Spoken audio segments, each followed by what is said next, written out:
High বন্ধুরা, welcome back to my channel. আশা করছি সবাই ভালো আছে, সুস্থ আছো, আর আমিও ভালো আছি, সুস্থ আছি। দেখো চারিদিকে একদম বৃষ্টি হচ্ছে, তো খুব বৃষ্টি হচ্ছে, লাগাতার বৃষ্টি। তো ওই বৃষ্টির মৌসুমে একটু খিচুড়ি খেতে ইচ্ছা করলো। আমার তো খিচুড়ি বর্ষা হলেই খিচুড়ি খেতে ইচ্ছা করে। আর তোমাদের কার কার খিচুড়ি খেতে ইচ্ছা করে অবশ্যই জানিও, আর সঙ্গে থেকো আর পাশে থেকো, ঠিক আছে? তো দেখো আমি যাই হোক তোমাদের সাথে গল্প করতে করতে আমি খিচুড়ির সব কিছু উপকরণ নিয়ে চলে এসেছি। তো লঙ্কা আর খিচুড়ির মধ্যে কিছু সবজি অ্যাড করব, ঠিক আছে? তো দেখো আমি চালে ডালে বসিয়ে দিয়েছি তোমাদের সঙ্গে গল্প করতে করতে।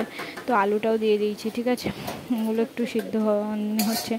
তো দেখো, যদি আমার এই ভিডিওটি ভালো লেগে থাকে লাইক কমেন্ট শেয়ার আর সাবস্ক্রাইব করতে ভুলবে না। আর আমাকে সবাই মিলে সাপোর্ট করো। যদি তোমরা সাপোর্ট করো তাহলে আমারও নতুন নতুন ভিডিও দিতে খুব ভালো লাগবে। আর পুজো প্রায় চলেই এসে, সেই জন্য তোমাদের সঙ্গে ভিডিও শেয়ার করতে পারিনি, ঠিক আছে? তো যাই হোক, অনেক দিন পরে তোমাদের সঙ্গে ভিডিও শেয়ার করছি। তো দেখো আমি চালে ডালে বসিয়ে দিয়েছি, আর এখানে পেঁয়াজটাও কেটে নিয়েছি, রসুনটাও কেটে নিয়েছি, আর আলু ভাজা করবো খিচুড়ির সঙ্গে একটু, তাই আমি আলুটাও কেটে নিয়েছি। আর আদা রসুনটা আমি পেস্ট করে নিলাম, ঠিক আছে? আদা রসুন দিলে ফ্লেভারটা খুব সুন্দর হয় আর খেতেও ভালো লাগে, ঠিক আছে? তো এই দেখো আমি স্বাদ মতো হলুদ আর এই স্বাদ মতো বলছি কালারের জন্য হলুদ আর স্বাদ মতো লবণ দিয়ে দিয়েছি, ঠিক আছে? তো দেখো আমি ফোড়নটা তেলটা গরম করতে দিয়েছিলাম কড়াইয়ে, খিচুড়িটা প্রায় হয়ে গেছে। এবার আমি ফোড়ন দিয়ে নামিয়ে দেবো।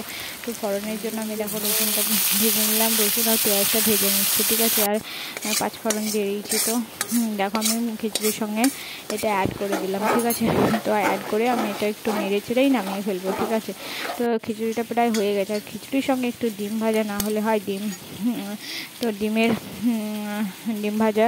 তো ডিমটা আমি ভেঙে নিলাম। এবার ভেঙে নেওয়ার পরে আমি এটা ডিমটা দিয়ে দেবো, ঠিক আছে? তো ডিমটা দেওয়া একটু লঙ্কা আর জিরের সঙ্গে ডিমটা ভেজে নিয়েছি। আর খিচুড়ি আর আলু ভাজা ডিম ভাজা আমার তো খুব ফেভারিট। তোমাদের কার কার ভালো লাগে অবশ্যই জানিও, আর সঙ্গে থেকে আর পাশে থেকে, আর আমার চ্যানেলটি সাবস্ক্রাইব করতে ভুলো না।